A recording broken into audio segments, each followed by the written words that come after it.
The slithering past, पुराने जमाने के सांपों पर एक नजर। सांप लाखों सालों से हैं। ये बहुत अलग अलग जगहों पर रहने के हिसाब से ढल गए हैं। लेकिन ये पुराने सांप दिखते कैसे थे? जीवाश्म के सबूत हमें उनके पुराने रूप के बारे में सुराग देते हैं। ये देखने के लिए कि वे कैसे बदले हैं, हम इन सुरागों की तुलना आधुनिक सांपों से कर सकते हैं। 2000 साल पहले सांप पहले से ही अलग अलग तरह के जीव थे। वे आज की तरह ही दुनिया भर के विभिन्न जगहों में रहते थे। हालांकि वे आधुनिक सांपों से मिलते जुलते थे, लेकिन उनमें अलग अलग फर्क भी थे। ये फर्क हमें यह समझने में मदद करते हैं कि ये सरीसृप कैसे विकसित हुए हैं। Scales of time. सांपों का रूप कैसे बदला है? 2000 सालों में कुछ सांपों की प्रजातियों में काफी बदलाव आए हैं।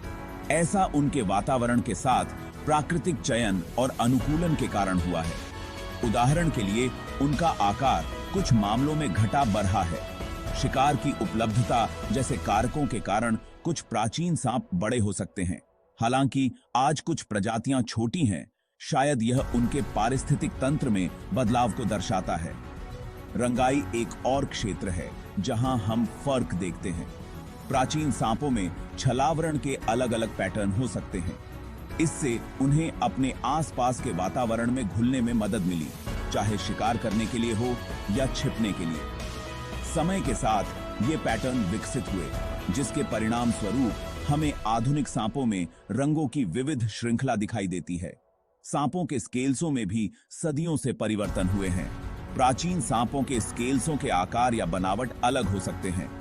ये छोटे छोटे बदलाव उन्हें उनके खास निवास स्थान में फायदा पहुंचा सकते हैं। आज सांपों के शल्क विकसित होते रहते हैं, जो इन सरीसृपों की अविश्वसनीय अनुकूलन क्षमता को दर्शाते हैं।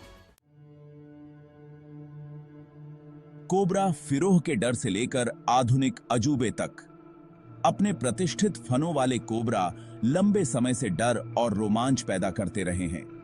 प्राचीन कोबरा दिखने में अपने आधुनिक समकक्षों के समान थे।